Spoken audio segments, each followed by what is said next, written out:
Radio clinic میں ماہر امراض جلد پروفیسر ڈاکٹر عاطف کاظمی اور associate professor of orthopedic doctor Akhtar Malik کی شرکت۔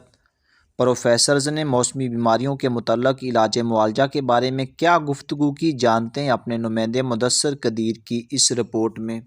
ریڈیو کلینک میں ماہر امراض جلد پروفیسر ڈاکٹر عاطف کاظمی اور associate professor of orthopedic doctor Akhtar Malik کی شرکت۔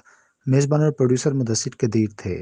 پروگرام کے ابتدائی حصے میں بات کرتے ہوئے ڈاکٹر اختر ملک کا کہنا تھا کہ بڑھتی ہوئی سردی کی شدت میں ہڈیوں کے امراض بچوں، نوجوانوں اور بزرگوں میں پیدا ہو جاتے ہیں۔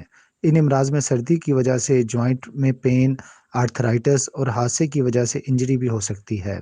اس لیے سردی کے دنوں میں جسم میں حرکت یعنی پیدل چلنے کو ترجیح دیں اور ساتھ ہی بیلنس ڈائٹ کا استعمال کریں، جیسے مچھلی، انڈے اور دودھ کو اپنی غذا کا حصہ بنائیں، جبکہ کیلشیم اور وٹامن ڈی کے استعمال سے آپ کا امیون سسٹم تیز رہے گا اور آپ سردی کی شدت سے پیدا ہونے والے مسائل سے محفوظ رہیں گے۔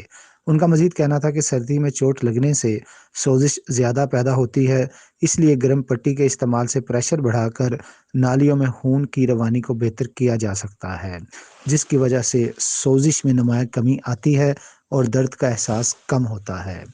پروگرام کے دوسرے حصے میں بات کرتے ہوئے پروفیسر ڈاکٹر عاطف کاظمی نے سامعین کو بتایا کہ سردیوں میں پانی کا استعمال کم کرنے سے جلد خشک ہو جاتی ہے، جس کی وجہ سے خارش، چنبل، فنگل انفیکشن، وبائی خارش اور سکری یعنی ڈینڈرف جیسی بیماریاں پیدا ہو جاتی ہیں۔